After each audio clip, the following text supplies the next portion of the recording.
Welcome, everyone. Welcome to another session of Authors on the Air, part of the Authors on the Air Global Radio Network. It's my pleasure to be sitting down today with Mark Greaney. Mark is a tremendous author. You're going to learn a little bit more about him and his new release, The Chaos Agent. Welcome, Mark. Hey, thanks for having me. You bet. My pleasure. Just let me give you Mark's bio here. He's really accomplished. Every time I read this, it's like I'm just amazed. How much he's accomplished. Uh, Mark has a degree in international relations and political science. In his research for his novels, he's traveled to more than 35 countries and trained alongside military and law enforcement in the use of firearms, battlefield medicine, and close range combative tactics. He's the author of New York Times bestsellers Tom Clancy's Support and Defend, Tom Clancy's Full Force and Effect, Tom Clancy's Commander in Chief, and Tom Clancy True Faith and Allegiance. With Tom, he also co authored Locked On, Threat Vector, and Command Authority. His first novel, The Gray Man, was made into a major motion picture starring Ryan Gosling and Chris Evans. And we're here today to talk about the 13th in that series, The Chaos Agent. So how are you, Mark? I'm doing well. I'm doing great. Thanks. So yeah, Mark's taken some time off in between his book tour to sit down and talk with us today. And the Chaos Agent, if you haven't gotten this one yet, you do yourselves a favor. If you like thrillers, this is right there. 13th in the series. It shows no signs of any fatigue in this series. You keep the tension wrapped up and just keep going on this one. It's an amazing book.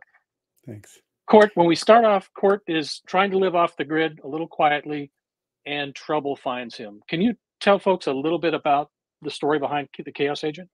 Yeah, first I'll start by saying it's a standalone novel. You don't have to read the first 12 to enjoy this one. I hope you do down the road, but you don't have to read them in any order. And it's about my hero, a guy named Court Gentry, who's known as the Gray Man. He's a former CIA paramilitary officer. And at the beginning of this book, he is trying to lay low. He's in the Guatemalan highlands in a small town with his girlfriend, who herself is a former Russian foreign intelligence officer who has also been targeted by her own country. And the two of them are just trying to stay out of trouble, but trouble finds them in the form of some drones and some physical assassins that come after them. And pretty quickly they learn that there's this global campaign to assassinate the world leaders of robotics and artificial intelligence. So they start their journeys, almost a quest to globetrot around the world and figure out who's behind this. Oh, it's fantastic. And, we mentioned that this is the 13th in the series. How do you keep a series fresh and keep readers engaged after 13 novels in a series? I mean, you keep ramping up the tension, you keep, building the suspense with each novel. And this one, I mean, it keeps you going. So how do you manage to keep that kind of fuel? I feel like I relearn how to write a book every year when I do it. And the good news about that is that everything feels different and fresh to me. It's people just see it as preordained that since I've done 13 books, that the 14th book is going to come out just fine and dandy. And my brain has never worked like that. And the 14th book is going to be a disaster. And this book was going to be a disaster as I was writing it. It was only like probably the third draft when I started to tell my wife, actually, I think it's okay. I just need to polish it. So, I mean, I think the freshness comes from going out and getting new information. This is my 24th published novel since 2009. They're all in the same genre. So, there's only so many ways you can follow somebody or chase somebody or surveil somebody or hoodwink somebody. And I'm always trying to, go out there and find something I haven't done before. True. It's clearly, I mean, you and I both read novels in a longstanding series that, the last one in the series kind of sounds phoned in. This one, I mean, you don't get that feeling at all. It's fresh, and it deals with that topic that, a lot of folks are talking about right now, and that's artificial intelligence. Yeah. So how did you go about getting the research and the technological, details that you used in The Chaos Agent? Yeah, so I knew nothing about the subject before I started researching it. I was just fascinated. As you know, you're looking for, who your next antagonist is going to be. And you're writing these spy novels, your antagonist is usually going to be Russia or China or Iran or North Korea, and then you start over and do that again. I'm always looking for non-state actors or something different, and I'm watching people like Elon Musk on TV, these billionaire tech bros who have these very sophisticated artificial intelligence labs. And in the case of Elon Musk, he's like, I think it'd be great if I had one of my computer chips in everybody's brain. And you don't have to go too far to figure out, well, we have a potential for a story in there. And I just read every book that I could on AI and the weaponization of AI. I listened to about 300 hours of podcasts and read think tank papers and articles and government documents. And I just built up, there's nothing in the story that's science fiction. It's all existing technology or emerging technology. And I wanted to keep it rooted to reality. So it did take a lot of work. And you got that feel because, this is a very high tech novel, but I didn't feel it take a left turn into science fiction. It stayed Yeah. grounded into that real world, robotics and technology that we've seen pieces of, and it wouldn't be that much Right. of a leap, for us to believe that, yeah, you could easily weaponize this stuff and have it coming back at you. So Yeah. that was really That's exactly what I was trying to do is yeah, I wanted people to know this is a story about human beings, but the part of the danger in this story is this technology that's we're all going to be facing sooner rather than later. true. Now, Court as the gray man is such a great character and the concept. And I understand that there was some inspiration from a cantina in Guatemala for the series. Yeah, I was actually down in Guatemala studying Spanish years ago before I wrote The Gray Man, and I just took a weekend trip to El Salvador and was just in a little bar in El Salvador near the ocean.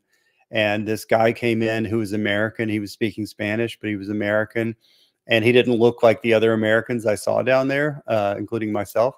And I just kind of made up this backstory, not trying to think of a plot for a book, just the way my mind turns, especially when I'm just sort of sitting there by myself. And I was like, this guy is like former CIA, but the agency's after him. And that's why he's out in the middle of nowhere in, gosh, what was the name of that town? La Libertad, El Salvador. And he's just, he's working as an assassin for hire, but he's a moral guy because he doesn't know why the agency's after him. He considers himself a good guy. And I think it was the next day where I was like, I was looking for something to write. So probably it wasn't until the next day where I was like, nah, maybe I should put this guy at the center of my book.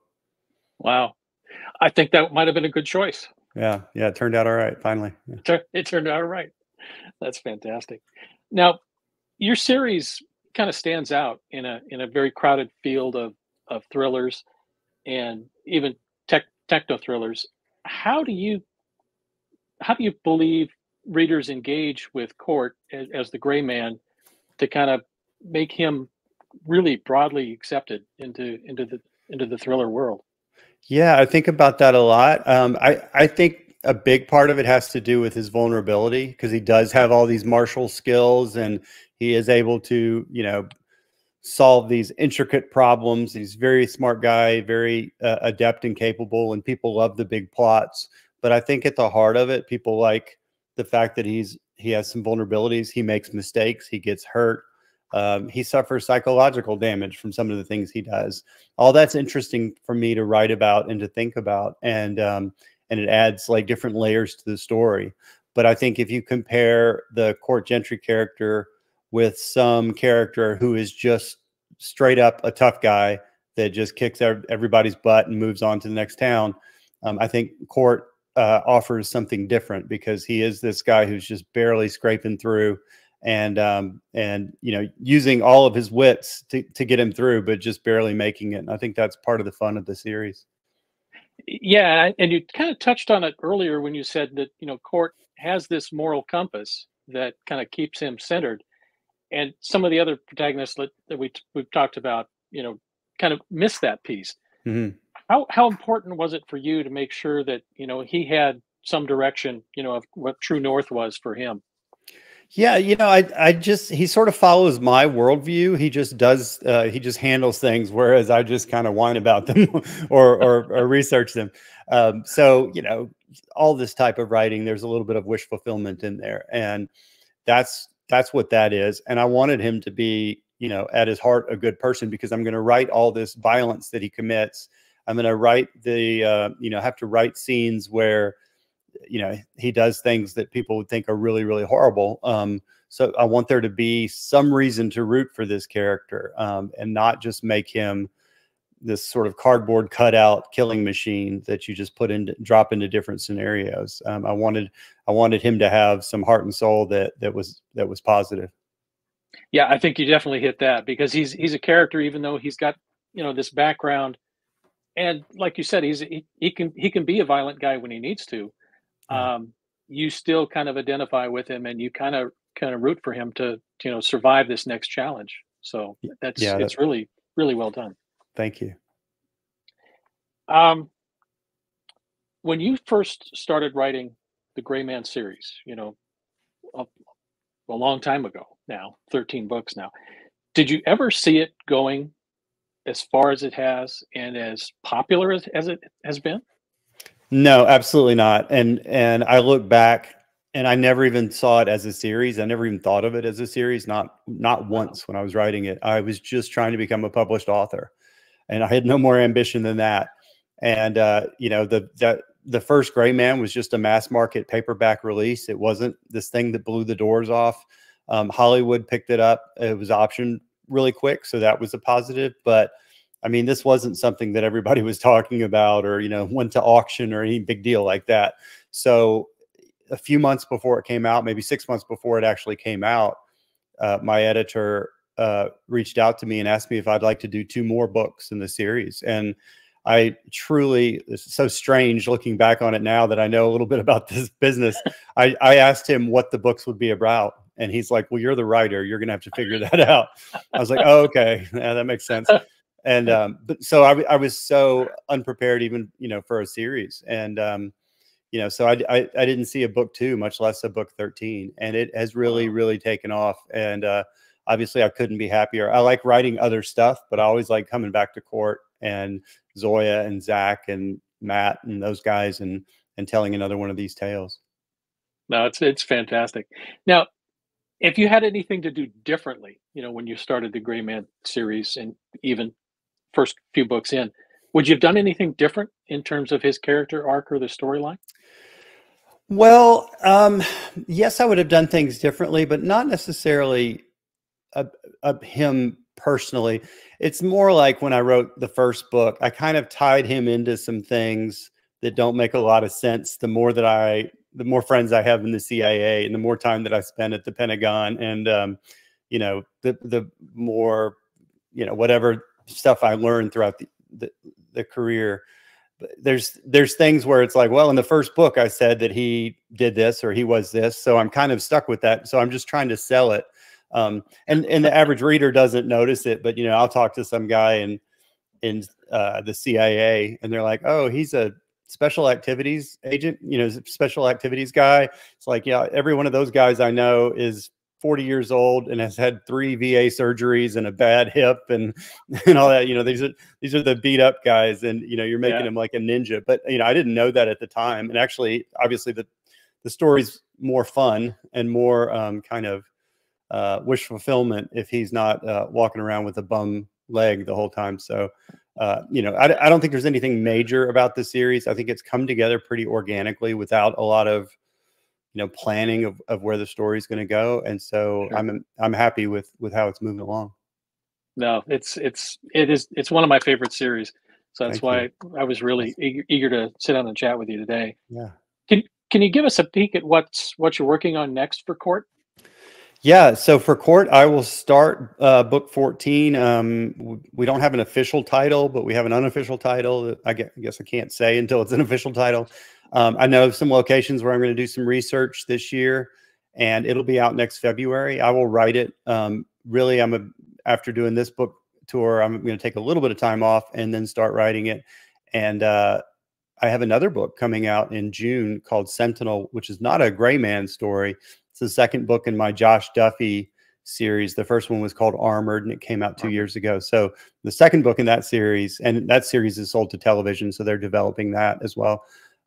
That'll be out at the end of June, and I just finished, like yesterday, I turned in my last round of edits on it. So I was down to the wire with that book. That's fantastic. That's good news. I'm glad to Yeah, hear that because yeah. I know Armored got a lot of buzz when it came out. So I'm Yeah, looking it forward to did. the It sequel.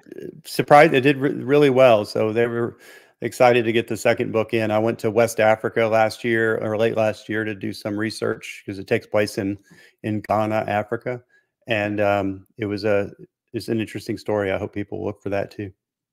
That's outstanding.